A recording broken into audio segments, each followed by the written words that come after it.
First Watch Now. What you need to know from the Cochise County Sheriff's Office. Hosted by Cochise County Public Information Officers Carol Kappas and Grady Butler. First Watch on 92.3 KWCD. And it's brought to you by Sulphur Springs Valley Electric Cooperative, giving you an inside look into your sheriff's office. I'm Grady Butler, and with me is Carol Kappas, Public Information Officer with the Sheriff's Office, and Sheriff Mark Daniels. Good morning. Good morning, Cochise County. Hello, everyone. And you wanted to start the show off today about Mayor McCaw. I did. You know, you've seen him on social media here recently. We've seen him. There's a big article in the Service to Herald on the front page today, and kind of like an update. How's the mayor doing? And I just want to weigh in on that in a positive way and say thank you, Mayor. He's been out there. He's walking the streets. He's involved in activities. And what's most important is he's doing it for the people, not for the political body.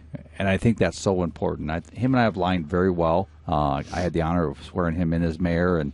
But just we knew each other before, and people are like, well, you and the sheriff are buddies now, BFS, somebody said the other day, in teenage slang. But we were friends before this happened. And to have a mayor that's amenable and open to talking about issues, talking about what we could do to regionally make this a better place to live for all of us, whether you live in the county or city, is irrelevant. We're sharing Cerro Vista. We're sharing the county. Let's go forward together. So I just want to say thank you, Mayor McCall. Thank you for stepping up and leading. And that's what this is all about.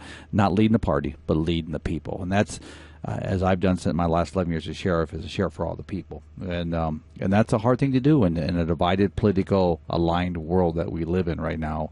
But as I told him last Sunday, was the fact that, we're tearing down those barriers for the people. Not for politics, but for the people. So thank you, Mayor, for all you're doing.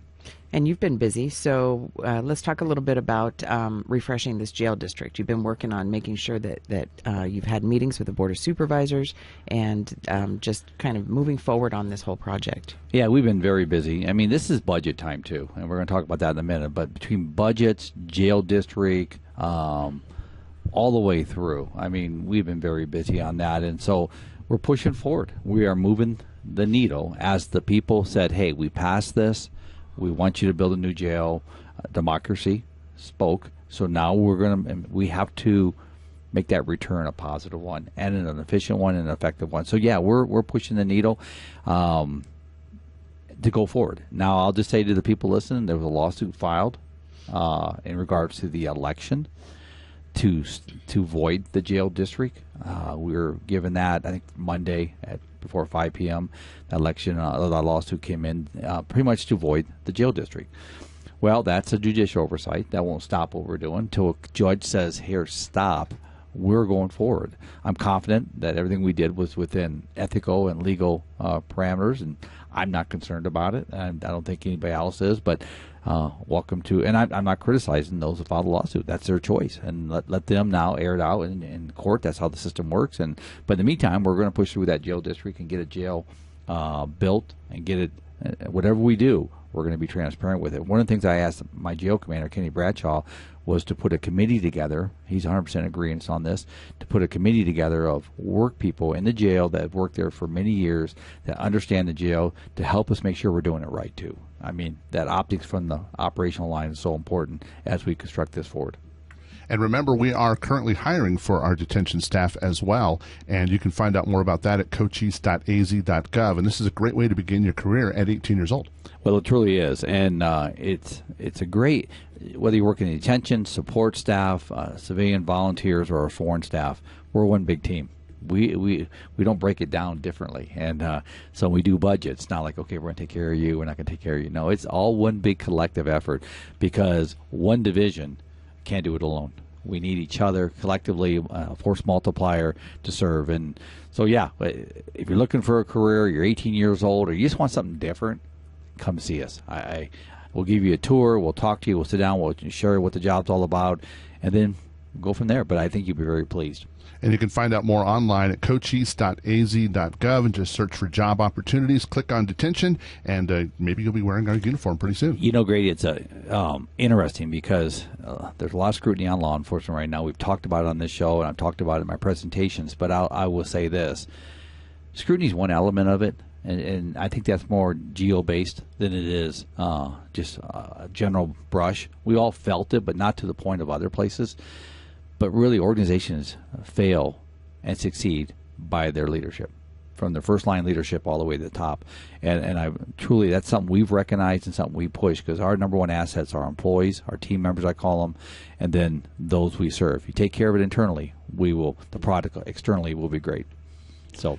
And I know that there's probably no answer to this question, but I'm sure people want to know, do we have a timeline on when the jail would even break ground or anything? It's a good question, and we got to get a feasibility study. This is not like the sheriff's just going to go out and start picking things and doing things. No, there's reason, there's a financial side to this, but we need a feasibility study. What is best for the jail?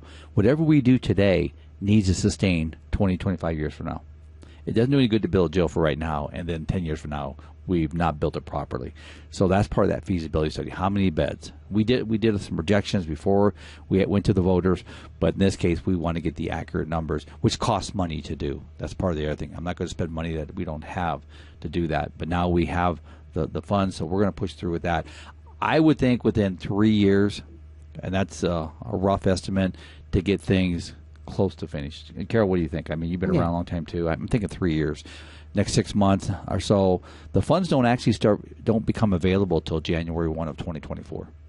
That's just, so we're not collecting funds right now, but January 1 we can. But that doesn't preclude us from going out and doing things now, which is what we're doing. Yeah, we have to lay the groundwork and be proactive in this to make sure that we know which direction we're going. Yeah, and besides the public expectation, which I'm all excited about fulfilling that, but number two is it's the officers that work in the jail and the staff that works in the jail.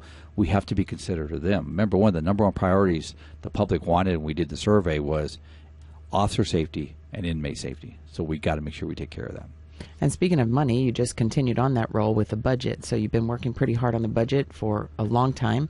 That's coming to fruition now. It truly is. You know, budget, one of the jobs I, as a sheriff, is to set a budget, prioritize a budget, and then push it through and try to get it. So we had some expenses. We have nominal expenses because we go out and we seek all these innovative programs, whether it's more vehicles, whether it's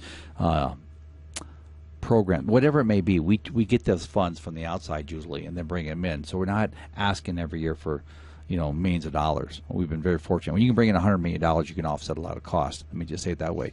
So usually and normally over the last 11 years, my number one priority has been the team members. How do we compensate them in a market that's fair? And that's the biggest thing I push every year. Went ahead and did it again this year. We're looking good so far on that. And what that does is we have performance-based advancements in the sheriff's office, which means you have to perform, meet certain criteria to move forward in your steps. But we also have market adjustments, which is what the market dictates. Totally out of my control, but we need to stay within that market. Otherwise, our talent goes out the door.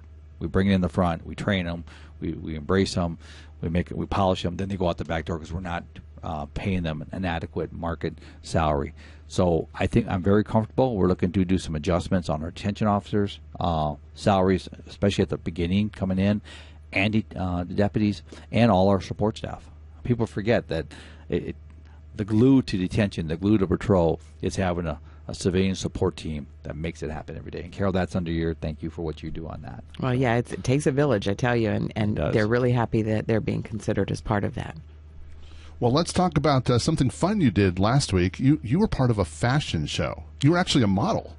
Yes, and I like to say role, but that's good. Not a fashion model, but a role model. But we'll go with the fashion for this event. There was 15 of us, guys from all over from the mayor again, Sean over at the Canyon Vista Medical Center, the CEO, Jeff Jennings, who just retired as the general's chief of staff, I think they call it. If I said that wrong, Jeff, don't get mad. But the bottom line is we had a good time. Dillard's sponsored it, so we got to wear their attire and got to go out there. And I get there, and the mayor could wear a potato sack and look good. I mean, he just got that. I mean, me, I don't have that. Look at me. But so I asked him, what's everybody wearing? And the mayor's wearing a purple suit, so I was calling him Barney that day. Everybody was dressing. Sean, from the CEO from the hospital, was wearing a suit. Everybody was looking all. So I went a beach bump. I wore a beach outfit with the dudes, hey dudes, I think they're called. I wore those, but it was it was fun. We had a lot of fun and nice turnout there. But it's a nice way to kick off Father's Day, and we'll talk more about that in a minute. But so it was really good. Thank you, Dillard's. Thank you to the mall for doing that. And again, it was nice to see people in the mall. Truly nice to see people. We walked out of Dillard's. We walked out like a marching team of fathers. They said, "Okay, everybody get next to the wall on the right side, and let's start walking down." And I'm like, "Are we in the military again? What is this?" And but there was a lot of people in the mall. It was really exciting to see that because that's an economic boost too for us. And you were also speaking to the Arizona Arts Academy. Yes, Brittany Richardson. She's Miss Service to Teen on IMC, those shows, which will be next month, end of the month. If you're, I would encourage you to come out for the Miss Service Miss Teen. They just call it Outstanding Teen. They just changed Outstanding Teen. They just changed that. But so Brittany put on a resilience. God, I was going to screw it up. But a leadership camp for kids, for youth, and it was great. There's like 60-some kids out there, from little guy kiddos to older ones. So I got to do the introduction and welcome. Lieutenant Ken Foster was with me, and I caught the Batman Robin team. So we went out there and welcomed the kids to the camp, and then Jackie Clay was out there teaching, just different people from mountain bike riders, you name it. But it was a day with the kids here in Cochise County, and I enjoyed the heck out of it. I'll just be honest with you. And they're so innocent. They're so energized. I mean, I wish society would kind of flip into spend some time with some youth. You'll see what I'm saying. And another fun thing that's coming up that I'm sure you're going to have a blast at is the Dad Olympics. The Dad Olympics. It's tomorrow at Veterans Park. There's going to be a car show, too. Starts at noon. But the Dad Olympics, go online. You can see it. Jai is putting that together. I will be presenting the awards for the top dad and son. And so that's why I'm not going to compete, because I don't want to take those awards away. Just kidding. Just kidding. I can't imagine what the games are. But the bottom line is I'm going to bring my car out there. I'm just going to spend a day at the park. So if you got nothing to do tomorrow, come over and take a look at what's going on at the park, Veterans Park, celebrate Father's Day. And but that kicks off. I don't exactly know what time the Olympics start off. I know about 3 or 4. I think they're doing the awards. So come on over there. And you've been really busy with doing a lot of stuff like internally, which ultimately exports, like an interview with Police One magazine. So that's something that you take all of our information, that the things that we've been doing, the innovations, the challenges that we've been facing, and you get that out. And Police One magazine is pretty prevalent among all law enforcement nationwide and actually globally. People take a look at that particular publication to get a lot of tips and see what's going on and be aware of their environment, if you will, and everything that's going on. So you were part of that by giving an interview. I did. I was honored. They asked me, and Police One magazine is kind of like the premiere for law enforcement. I mean, it's exciting, and I've never, my 11 years, in fact, my 39 years as in law enforcement, I never had the opportunity to speak to them. So I was asked if I'd do an interview with them. So I did the interview last week. They aired it. I think it was Tuesday it came out. So to have fellow sheriffs and police chiefs and law enforcement throughout the country view that and see that. It's the number one viewed by law enforcement in the country. So, and that's actually international too. So I did that interview. It came out. I'm probably my biggest critic, but it seemed like it came out pretty well on that. So again, it highlights Cochise County, what we're doing well, and what our challenges are. So I enjoyed doing it. So I appreciate the opportunity. Police wanted to do that. So some of the things that you talked about were your border statistics, and those are a big draw for people to get this information regardless of their affiliation. You know, we have, again, nationwide news organizations that are coming here to find out what's going on, as well as local organizations that are continually dealing with it. So some of the stats that you gave, you have here. Well, you know, the border, I mean, 42 highlighted the border. For the last 2 years, we've highlighted the border based on the, I call them, non-political statistics out there. That says it all. It truly does. And then people line in corners based on politics. What we share, this is our stats. I just got these last Friday based on our jail intelligence that they put together. So in the first 5 months of the year, plus a few days in June, just a couple of days in June, just these are border-related bookings. So in first 5 months, border felony bookings were 621 felony bookings. For misdemeanors in the first 5 months was 49. And then ARS 132323, which is the new smuggling law, says if you drive a vehicle for profit for smuggling, you could be charged for a Class 2 felony. 180 just on that. In the pursuit category, which everybody knows about Cochise County and our pursuits, sadly, in the first 5 months, and these are ones we've arrested the driver and got our hands on them, not the ones we've discontinued. 121 pursuit drivers. And then you look at total border crimes that we dealt with in the jail was 683. That's a lot. And so when people say, well, what are you doing? Why aren't we doing more? And I don't hear that. I'll just say that I don't hear that. Every once in a while you'll hear that, and that's usually if somebody's got an agenda. We're doing very well here to address crime and keep our community safe and enhance that quality of life. Think about the other way. If we don't do anything and we turned our back and played politics on this, we don't have a border problem. How that would just triple, if not bigger. I mean, so we're going to continue to bring awareness to it. We're going to continue to do our best, because when mom and dad are heading down to celebrate Father's Day Sunday, last thing is we want some idiot come down the road at 120 miles an hour and hit that family. Hit that family. We had a death last Sunday from a smuggler driver. I believe it was Washington State. It was down here smuggling from Washington State. This is what, and by the way, out of all, that 683, only 53 were foreign-born, or illegals, to make it, some people don't understand what that means maybe. The rest were U.S. citizens. Over 630 were U.S. citizens coming to our county, the majority, coming to our county to commit international crime.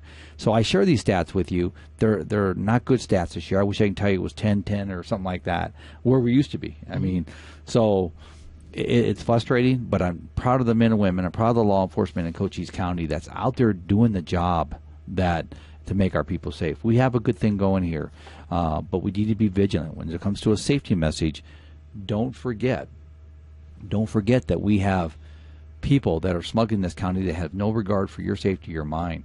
The juveniles are really important too, because you're talking about the number that are U.S. citizens compared to non-U.S. citizens. But look at the juvenile numbers in this whole thing. Yeah, juveniles in the first 5 months, we've had 21. Right. Now, 21 kids. And now I don't have the breakdown to see how many were all, but I can almost promise you the high percentage are border kids. I say border kids, coming down here to commit border crimes, not border kids. But 21. So, and that's additionally on top of the numbers we just shared. Yeah, CIT just got that one a couple of days ago, 17-year-old girl. What is that? Yeah, it's sad. The 17-year-old kid, why are you not enjoying your summer? Instead, you're down here working for the cartels. And we want to bring awareness to it, but we also want to bring prevention to it and try to keep people from doing what they're doing here. Let me just throw one last stat with you. I know stats, gradient stats, it's like radio shows. We don't hear stats. But and I respect. But the cost of those first 5 months was $1.3 million just for the border crimes. $1.3 million, and a little bit over that. Thanks to the state of Arizona and Governor Ducey, when he was in office, we got a majority of those costs covered. So this is frustrating. I get it. I know some of the people are very frustrated with it. I thank you for all the support when I go to get a soda or I'm in the public or talking to somebody for those feedback on that. And we're going to continue doing it. That's what I was elected for, and that's what we're going to do. Well, also, with all the border going on, we've got the National Guard here, and they're a force multiplier, and you've got some news about them. Right. They were getting ready to pack up. June 15th, they started packing their bags. Their logistical resources were being taken down.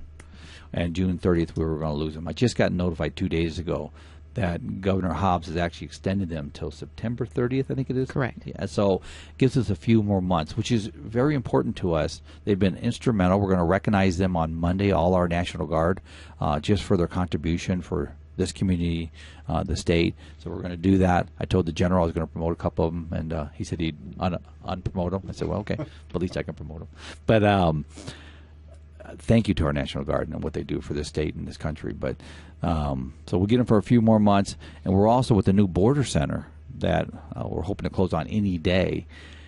We're hiring civilians to backfill this, because when the Guard leaves September 30th now, we've already hired some, but we're hoping to hire about 10 more, I think it is, to work those cameras. So we're excited about that too, to have these new team. I think we had 8 more that I swore in this week. And your safety message of the week and your stop of the week are combined because it has to do with license plates. License plates. People take them for granted. And there's a new license plate coming out. I just saw it yesterday from ADOT that's supposed to be more readable. Is that a word? More readable? Does that sound right? And because the old ones, and I'm not going to be mean here, but they're cheap and they fade. Mm-hmm. Folks, I say this. I stopped a car yesterday that the plate was so faded. It looks like a piece of aluminum on the back because all the color is faded off. And people think, well, you got nothing better to do. Here's the reality to that. We look at plates every day. It's an instinct of cops. If your vehicle's stolen, we want to be able to see your plate. I mean, we want to see it. It's a scan system. We have LPRs on our patrol cars, and that's the license plate readers, that they scan those plates as we drive by. If we can't read it, and your vehicle's, we're looking for a missing person, we're looking for a silver alert, amber alert, or it's stolen, that's how we get the vehicles back. So there's a reason we want to be able to read your plate. It's not to be intrusive to you, so we can stop it, or if it's a vehicle question that we need to stop. So please look at your plates. Go down to motor vehicle. It's very inexpensive. I think it's like $12. Don't hold me on the quote price to get a new plate. It's worth doing that. Well, Sheriff Mark Daniels, we thank you for coming and talking to us today. Before I go, I want to say one last thing, though, and that is Happy Father's Day. You know, we had the opportunity last month to recognize our mothers. Now it's Father's Day. So to all the fathers out there, to my own dad, Happy Father's Day, Dad. I love you. So thank you all to all the Father's Days. First Watch on KWCD Country is brought to you by Sulphur Springs Valley Electric Cooperative. Hosted by Public Information Officer Carol Kappas and Grady Butler. On 92.3 KWCD. And it's brought to you by Sulphur Springs Valley Electric Cooperative, giving you an inside look into your sheriff's office. I'm Grady Butler, and with me is Carol Kappas, Public Information Officer with the Sheriff's Office, and our next guest. Welcome back, Cochise County, and thank you so much, Alicia, for being here. So let us introduce you. Let you introduce you. How's that? Sure. Hi, Carol and Grady. And thank you so much for having me. So last week, I was Alicia Thompson, Health Director for Cochise County. This week, I'm Chief Operations Officer at Chiricahua Community Healthcare Center.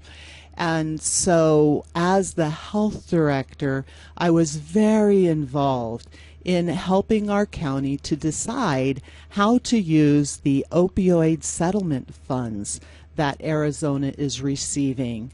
And that is what I really want to talk about today. Okay, and so the opioid settlement funds, people may or may not have heard some of that because it's cyclical. It comes, you hear a lot of it and then it goes away for a while and then it comes back. So tell us a little bit about what that is. Sure. So it goes back all the way to 2018 when it was really in the news, all of the pharmaceutical companies being charged with pretty much causing the opioid epidemic in the United States. And so at that time, our county, our Chief Civil Deputy of Cochise County was assigned to represent our county in all of these settlements. And so not all states and not all counties were willing to put forth that amount of effort to get these funds, but Cochise County was very proactive to ensure that we were going to get every bit of money, settlement money, that we should get. And so I'm very proud of Cochise County's efforts. It's been thousands and thousands of hours of work. And now what's happening is those funds, those settlements are starting to be settled. And with that settlement comes the dollar amount. And right now it's estimated that $549 million are coming to Arizona from those settlement funds. Arizona was actually quite forward-thinking, and they developed this One Arizona Opioid Settlement Funds Agreement. And Cochise County and the towns and cities signed on to this agreement saying, yes, we want this money. We agree to utilize this money in this way and receive the amounts that were outlined in the agreement. It's a lengthy, kind of boring document, legalese and all of that. So there is an executive summary of the agreement that is posted on the Cochise County website, which is at www.cochise.gov. cochise.az.gov, and you just go to the health department and the One Arizona Opioid Settlement link, and you can access that executive summary that outlines it for Cochise County, gives information. So what is that going to do for Cochise County people? Right, and that's the primary reason I am here today, because it's our elected officials that have to decide how that money will be used. But right now, what all of the elected officials asked to have done is a survey of the community, the stakeholders, the people who have been impacted by opioid use disorder, anyone that has a concern about how this money is going to be used. There's a survey out, and again, the link, you can find it at that same website, www.cochise.az.gov, and go to the health department, and there's a link there for One Arizona Opioid Settlement Funds, and it has all this stuff in it. But what we need to do is have people respond to that survey, because and it closes on July 3rd. The survey closes on July 3rd. And we need to have people go in and say, this is how I want our county, my town, whatever, to use these funds on behalf of our community to help us to end this horrible epidemic that really so negatively impacts people's lives and families. Is the survey structured with the questions, the options for them to pick on how the money could be used? So you can't select, I want the roads fixed. It's actually got structured responses so that it just cuts out the weeds. Yes, and that is one of the critical aspects about this survey, is that you do have to download the appendix that lists out all of the approved ways for spending this money. And you have to read through that before you take the survey, because you don't want to get into the survey, because it's the number of options. We have 3 large categories: treatment, prevention, or other. But within each of those options, there are multiple strategies that can be chosen. And so it's best to download that appendix, look at it, decide what you believe are the best ways for our county to use those funds, and then click on the survey, and you'll be able to, it's exactly like the appendix, so you'll be able to go exactly to what you selected on the survey and choose that response. And you're right, we can't use that money for like a splash pad for kids. That wouldn't fit the criteria. So it's going to be a lot of work for our citizens to do. Yes. And we're asking them to do that so that we get more funds, because if we don't have the survey completed and maybe comparable to other counties, we probably won't get the same amount of money. No, actually, that's not exactly right. Okay. The amount of money that we'll get is set by the settlement agreements. Good. What we're asking our community members to do is have a voice, especially those who have been impacted by opioid use disorder. There's a saying amongst in the kind of the behavioral health, substance use treatment world, nothing about us without us. And so if we don't have our voice heard in how to use these funds, then our elected officials are just going to make the decision without any information from our community members. And you're right, it's not something that is going to just take 2 minutes. And how much money are we talking about? Oh, in Cochise County, over the entire time frame of the grant, which is about the settlement funds coming in, it's going to be somewhere around 5.7 million.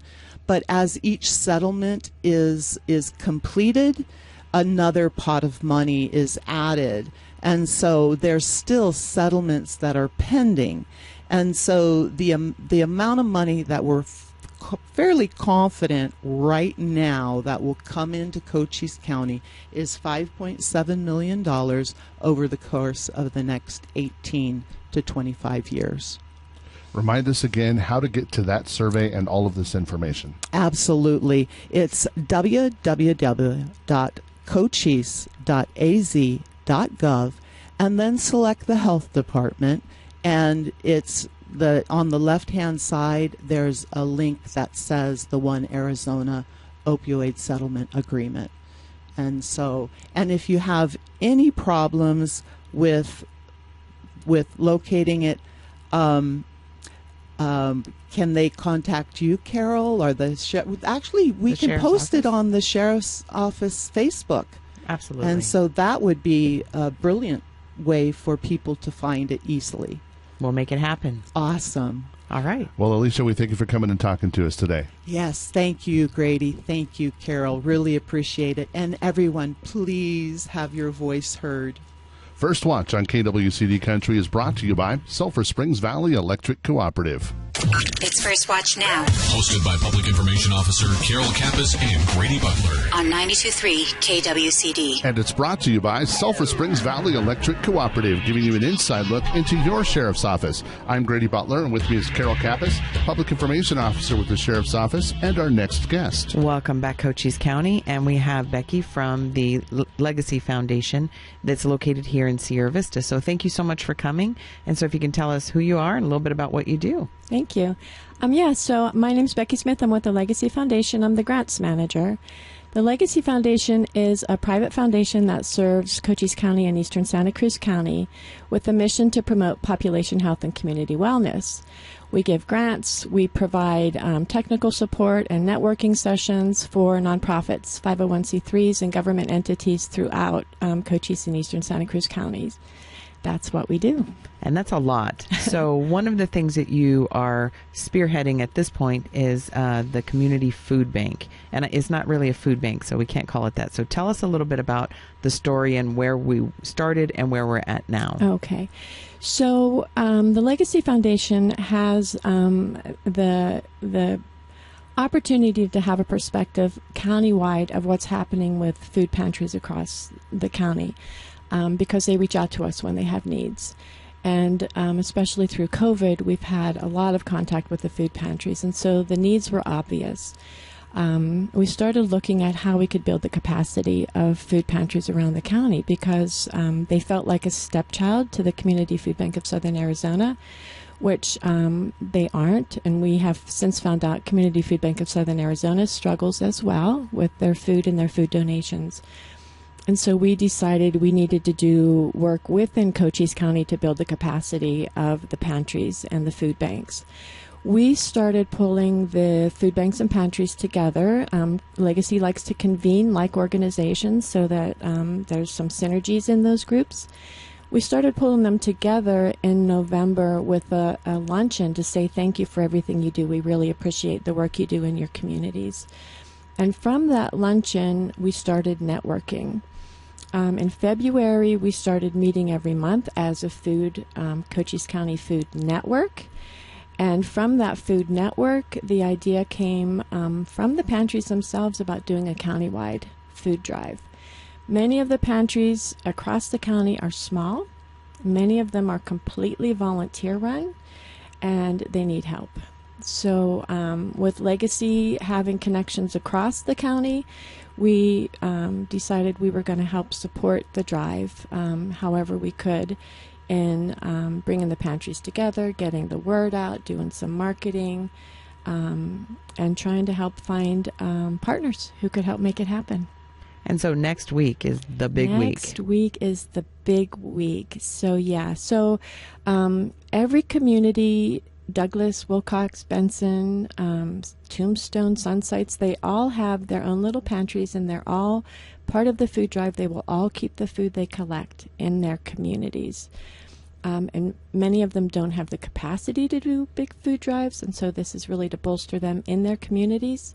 And then Sierra Vista, of course, being the bigger community, we have Salvation Army and St. Vincent de Paul, who are the primary food banks here, but we're hoping we have an excess collection in Sierra Vista that can then support the smaller pantries who may not get as big donations as we'll see in Cochise County and in Sierra Vista. And so you have these donation boxes in the major areas like Safeway and Fry's. Yes. And then you've asked businesses if they would also participate. Yes.